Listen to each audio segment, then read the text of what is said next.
शुरुआत इस वक्त की अहम खबर के साथ। गाजीपुर बॉर्डर समेत आसपास के इलाकों में इंटरनेट खिदमात मुअत्तल कर दी गई हैं। वाज़ेह है कि गाजीपुर बॉर्डर पर किसान लीडर राकेश टिकैत अपने हामियों के साथ डटे हुए हैं। इससे पहले सिंघू बॉर्डर पर इंटरनेट बहाल किए जाने की मांग की जा चुकी है। वाज़ेह है कि सिंघू बॉर्डर पर कल एहतजाजी किसानों और मकामी मुजाहिरीन के बीच झड़प हुई थी। दूसरी जानिब गाजियाबाद गाजीपुर कौमी शाहराह 24 को बंद कर दिया गया है। दिल्ली ट्रैफिक पुलिस ने ये जानकारी दी है। तो गाजीपुर बॉर्डर समेत आसपास के इलाकों में इंटरनेट सर्विसेज को बंद कर दिया गया है। वाज़ेह है कि गाजीपुर बॉर्डर पर किसान लीडर राकेश टिकैत अपने हामियों के साथ डटे हुए हैं। सिंघू बॉर्डर पर भी इंटरनेट खिदमात को बहाल किए जाने की मांग की जा रही है। सिंघू बॉर्डर पर कल एहतजाजी किसानों और मकामी मुजाहिरीन के बीच झड़प हुई थी। इसी तरह से गाजियाबाद गाजीपुर कौमी शाहराह नंबर 24 को बंद कर दिया गया है। दिल्ली की ट्रैफिक पुलिस ने ये जानकारी दी है।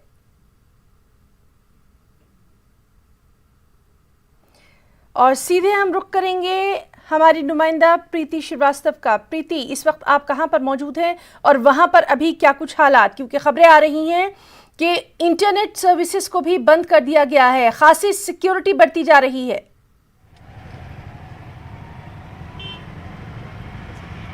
बिल्कुल हिना, इस समय हम गाजीपुर बॉर्डर पे मौजूद हैं और यहाँ पर कुछ समय के लिए जो इंटरनेट सेवाएं हैं उसको बंद कर दिया गया है, क्योंकि किसानों की जो संख्या है गाजीपुर बॉर्डर पर वो लगातार बढ़ती जा रही है। उसको देखते हुए प्रशासन ने ये फैसला लिया है कि आगे अगले आदेश तक प्रशासन के जो यहाँ की इंटरनेट सेवाएं हैं उसको बंद कर दी गई हैं। और साथ ही यहाँ पर किसानों की जो संख्या है वो भी लगातार बढ़ती जा रही है। कल मुजफ्फरनगर में महापंचायत हुई थी और महापंचायत में किसानों की अच्छी खासी जो भीड़ है वो देखने को मिली थी। और आज मेरठ में महापंचायत हो रही है और ये कहा जा रहा है कि मुजफ्फरनगर की महापंचायत और मेरठ की महापंचायत के बाद जो किसान हैं वो यहीं गाजीपुर बॉर्डर पर आके डटेंगे और पश्चिमी उत्तर प्रदेश के जो किसान हैं वो यहाँ पर आके धरना देंगे।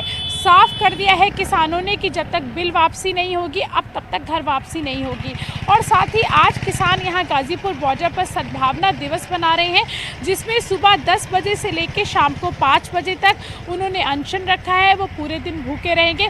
मैं गाजीपुर बॉर्डर की एक बार तस्वीर अपने दर्शकों को दिखाने की यहाँ से कोशिश करती हूँ कि क्या माहौल है यहाँ पर। ये आप देख सकते हैं कि ये जो सामने जो आप ब्रिज देख रही हैं ये गाजीपुर बॉर्डर है और ब्रिज के ऊपर और ब्रिज के नीचे दोनों तरफ जो किसान हैं वो भारी संख्या में मौजूद है। क्योंकि पहले क्या था कि पहले ब्रिज के ऊपर इतने किसान नहीं थे, जिसके कारण आम पब्लिक के लिए जो आवागमन के था वो खुला हुआ था। लेकिन जैसे जैसे किसानों की संख्या बढ़ती जा रही है वैसे वैसे लोगों को भी दिक्कतों का सामना करना पड़ रहा है, क्योंकि ट्रैफिक बहुत ज़्यादा है। किसानों ने जो पूरा जो नीचे गाजीपुर का एरिया है वहाँ पे हर चप्पे चप्पे पे जो है किसान वो मौजूद है, जिसकी वजह से कहीं ना कहीं यहाँ NH-24 पे ट्रैफिक की समस्या भी आपको देखने को मिल रही है।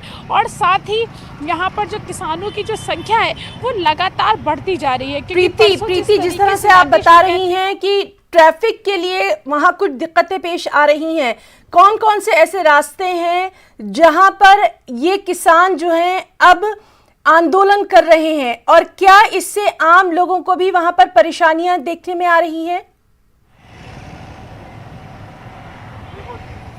बिल्कुल, मैं आपको बता दूं कि इस समय अगर मैं दिल्ली NCR की बात करूं, नोएडा और गाज़ियाबाद की बात करूं खाली, तो नोएडा में 2 जगहों पे अनशन चल रहा था। जो पिछले 2 दिन पहले वो दोनों जगह से जो अनशन है वो ख़त्म कर दिया गया है। एक DND पे अनशन चल रहा था, दूसरा नोएडा के चिल्ला बॉर्डर पर अनशन चल रहा था। दोनों अनशनों को ख़त्म कर दिया गया है। अभी जो अनशन चल रहा है वो गाज़ीपुर बॉर्डर पर अनशन चल रहा है।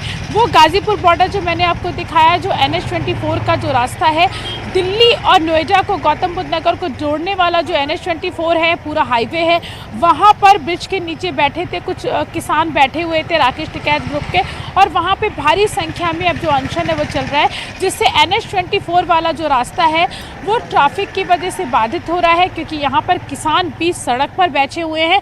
और एक जो गौतम बुद्ध नोएडा से जो दिल्ली जाने वाला रास्ता है वो बंद है, लेकिन दिल्ली से गौतम बुद्ध नगर आने वाला जो रास्ता है वो खुला हुआ है, लेकिन एक रास्ता बंद होने की वजह से लोगों को पूरा घूम के आनंद विहार होते हुए दिल्ली जाना पड़ता है, जिसकी वजह से काफ़ी अच्छा खासा जो ऑफिस टाइम है उस टाइम पे तो लंबा जाम लगता ही लगता है, बाकी भी इस तरीके से लंबा जाम लग जाता है। जी प्रीति, क्या इस सब के बीच में राकेश टिकैत का कोई भी बयान, कोई भी रिएक्शन अभी तक सामने आया है? क्योंकि लगातार अब वो अपने हामियों के साथ वहां पर डटे हुए हैं।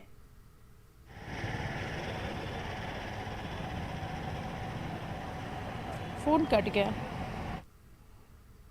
तो नाज़रीन, हम बात कर रहे थे हमारी साथी प्रीति श्रीवास्तव जो कि गाजीपुर बॉर्डर पर मौजूद है। आपको बताएं कि गाजीपुर बॉर्डर समेत आसपास के इलाकों में इंटरनेट खदमात को मुअत्तल कर दिया गया है, क्योंकि जिस तरह से आज भी गाजीपुर बॉर्डर पर किसान लीडर राकेश टिकैत अपने हामियों के साथ डटे हुए हैं और सिंघू बॉर्डर पर भी कल एहतजाजी किसानों और मकामी मुजाहिरीन के बीच झड़प देखने में आई थी। एक बार फिर से हम बात करने की कोशिश करेंगे प्रीति से। प्रीति, आपसे जानना चाहेंगे अभी तक राकेश टिकैत की जानिब से क्या कुछ उनका रद्द-ए-अमल, कुछ रिएक्शन सामने आया?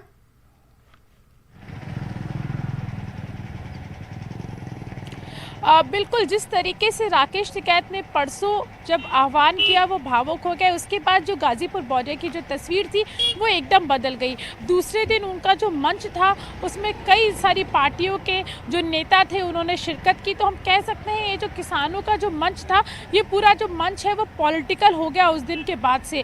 परसों के बाद से जो मंच है वो पॉलिटिकल हो गया।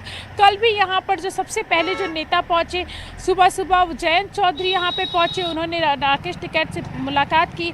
उसके बाद कांग्रेस के लल्लू पहुंचे, अलका लामा यहाँ पर पहुंची, आम आदमी पार्टी के डिप्टी सीएम मनीष सिसोदिया यहाँ पर पहुंचे, सबने मंच साझा किया। तो ये कह सकते हैं कि उस दिन के बाद से ये जो मंच है, जो सबसे बड़ा जो बदलाव आया वो ये आया कि ये जो पूरा जो मंच है, किसानों का जो मंच है वो सियासी हो गया। यहाँ पर नेताओं ने आना शुरू कर दिया, मंच साझा करना शुरू कर दिया। हालांकि किसान शुरू से ये कह रहे थे कि हमको किसी पार्टी का समर्थन नहीं चाहिए, ये किसानों की लड़ाई है। प्रीति, तो लगातार वहां के हालात पर नजर बनी हुई है और जिस तरह से आज आपने एक अहम बात बताई है कि हम इससे पहले देख रहे थे कि जो सियासी लोग हैं, सियासी पार्टियां हैं, उनके बयानात जरूर सामने आ रहे थे, उनके ट्वीट्स लगातार हम देख रहे थे, लेकिन आज जिस तरह से प्रीति आप बता रही हैं कि वहां पर अब मंच भी साझा किया जा रहा है, इस पर लगातार नजर बनी रहेगी। बहुत बहुत शुक्रिया आपका तमाम तर तफसीलात के लिए।